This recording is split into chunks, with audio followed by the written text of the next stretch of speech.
ಕರ್ನಾಟಕದ ಮುಖ್ಯಮಂತ್ರಿ ಸಿದ್ದರಾಮಯ್ಯ ರಾಜೀನಾಮೆ. ನಿಜವಾದ ಕಾರಣ ಏನು? ಕರ್ನಾಟಕ ರಾಜಕೀಯದಲ್ಲಿ ಭಾರೀ ಸಂಚಲನ ಉಂಟು ಮಾಡಿದ ಒಂದು ಘಟನೆ ಇದು. ಮುಖ್ಯಮಂತ್ರಿ ಸಿದ್ದರಾಮಯ್ಯ ಅವರು ತಮ್ಮ ಸ್ಥಾನಕ್ಕೆ ರಾಜೀನಾಮೆಯನ್ನು ನೀಡಿದ್ದಾರೆ. ಆದರೆ ಪ್ರಶ್ನೆ ಏನಂದರೆ, ಇದು ಸಿದ್ದರಾಮಯ್ಯ ಅವರ ಸ್ವಯಂ ಪ್ರೇರಿತ ನಿರ್ಧಾರವೇ ಅಥವಾ ಪಕ್ಷದ ಒತ್ತಡವೇ ಅಥವಾ ಇದರ ಹಿಂದೆ ಇನ್ನೇನಾದರೂ ರಾಜಕೀಯ ಲೆಕ್ಕಾಚಾರ ಇದೆಯೇ? ಇಂದು ನಾವು ಯಾವುದೇ ವದಂತಿಗಳನ್ನು ಅಲ್ಲ, ಲಭ್ಯವಿರ್ತಕ್ಕಂಥ ಮಾಹಿತಿಯ ಆಧಾರದ ಮೇಲೆ ಸಿದ್ದರಾಮಯ್ಯ ಅವರ ರಾಜೀನಾಮೆಯ ಹಿಂದಿರುವ ಕಾರಣಗಳನ್ನು ತಿಳಿದುಕೊಳ್ಳೋಣ. ಪಾರ್ಟ್ 1, ಸಿದ್ದರಾಮಯ್ಯನವರ ರಾಜಕೀಯ ಪಯಣ. ಸಿದ್ದರಾಮಯ್ಯ ಅವರು ಕರ್ನಾಟಕದ ಅತ್ಯಂತ ಪ್ರಭಾವಿ ನಾಯಕರಲ್ಲಿ ಒಬ್ಬರು. ಅನೇಕ ದಶಕಗಳಿಂದ ರಾಜ್ಯ ರಾಜಕೀಯದಲ್ಲಿ ಪ್ರಮುಖ ಪಾತ್ರವನ್ನು ವಹಿಸಿದ್ದಾರೆ. 2023ರ ಕರ್ನಾಟಕ ವಿಧಾನಸಭಾ ಚುನಾವಣೆಯಲ್ಲಿ ಕಾಂಗ್ರೆಸ್ ಭರ್ಜರಿ ಜಯವನ್ನು ಸಾಧಿಸಿತು. ಆ ಸಮಯದಲ್ಲಿ ಮುಖ್ಯಮಂತ್ರಿ ಸ್ಥಾನಕ್ಕೆ ಸಿದ್ದರಾಮಯ್ಯ ಮತ್ತು DK ಶಿವಕುಮಾರ್ ಇಬ್ಬರೂ ಕೂಡ ಪ್ರಬಲ ಆಕಾಂಕ್ಷಿಗಳಾಗಿದ್ದರು. ಕೊನೆಗೆ ಕಾಂಗ್ರೆಸ್ ಹೈಕಮಾಂಡ್ ಸಿದ್ದರಾಮಯ್ಯ ಅವರನ್ನು ಮುಖ್ಯಮಂತ್ರಿಯಾಗಿ ನೇಮಕ ಮಾಡಿತು. ಆದರೆ ಆ ಸಮಯದಿಂದನೇ ನಾಯಕತ್ವ ಬದಲಾವಣೆಯ ಬಗ್ಗೆ ಚರ್ಚೆಗಳು ನಡೀತಲೇ ಇದ್ದವು. ರಾಜೀನಾಮೆಯ ಅಧಿಕೃತ ಕಾರಣ. ಕಾಂಗ್ರೆಸ್ ಪಕ್ಷದ ಅಧಿಕೃತ ಹೇಳಿಕೆಯ ಪ್ರಕಾರ ಇದು ನಾಯಕತ್ವದ ಬದಲಾವಣೆಯ ನಿರ್ಧಾರ ಅಷ್ಟೇ. ಪಕ್ಷದ ಹೈಕಮಾಂಡ್ ಸೂಚನೆಯಂತೆ ಸಿದ್ದರಾಮಯ್ಯ ಅವರು ತಮ್ಮ ಹುದ್ದೆಗೆ ರಾಜೀನಾಮೆಯನ್ನು ಸಲ್ಲಿಸಿದ್ದಾರೆ. ನಾನು ಇಲ್ಲಿಂದಲೂ ಹೇಳ್ತಿದ್ದೆ, ಹೈಕಮಾಂಡ್ನವರು ಸೂಚಿಸ್ತಾರೆ ಅವಾಗ ರಾಜೀನಾಮೆಯನ್ನ ಕೊಡುತ್ತೇನೆ ಅಂತ ಹೇಳಿದ್ದೆ. ಪ್ರಕಾರ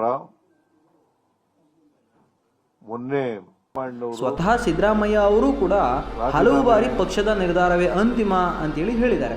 ಹೀಗಾಗಿ ಅಧಿಕೃತವಾಗಿ ನೋಡೋದಾದರೆ ಇದು ಕಾಂಗ್ರೆಸ್ ಪಕ್ಷದ ಒಳಗಿನ ನಾಯಕತ್ವದ ಬದಲಾವಣೆ ಅಷ್ಟೇ.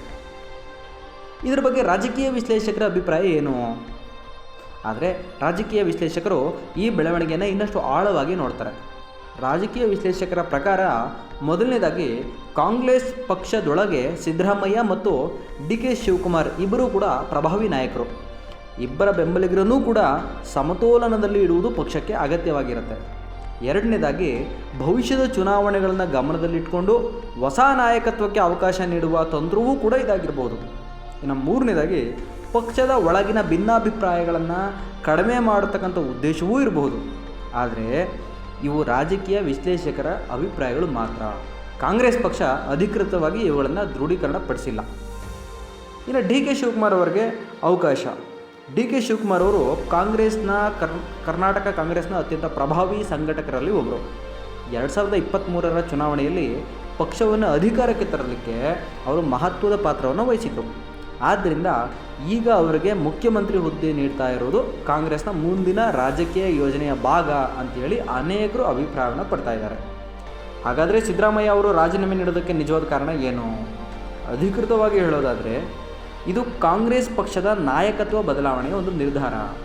ರಾಜಕೀಯವಾಗಿ ನೋಡೋದಾದರೆ ಪಕ್ಷದ ಒಳಗಿನ ಸಮತೋಲನ, ಭವಿಷ್ಯದ ಚುನಾವಣೆಗಳು ಮತ್ತು ನಾಯಕತ್ವದ ಹಂಚಿಕೆ ಇಂಥ ಹಲವಾರು ಅಂಶಗಳನ್ನು ಇದರ ಹಿಂದೆ ಇಟ್ಕೊಂಡು ಈ ಕೆಲಸವನ್ನು ಮಾಡಿದ್ದಾರೆ ಅಂತೇಳಿ ಹೇಳ್ಬೋದು. ಆದರೆ ಯಾವುದೇ ಆರೋಪ ಅಥವಾ ವದಂತಿಯನ್ನು ಸಾಕ್ಷಿ ಇಲ್ಲದೆ ನಿಜ ಅಂತ ಹೇಳೋದು ಸರಿಯಲ್ಲ. ಇದ್ರ ಬಗ್ಗೆ ನಿಮ್ಮ ಅಭಿಪ್ರಾಯವೇನು?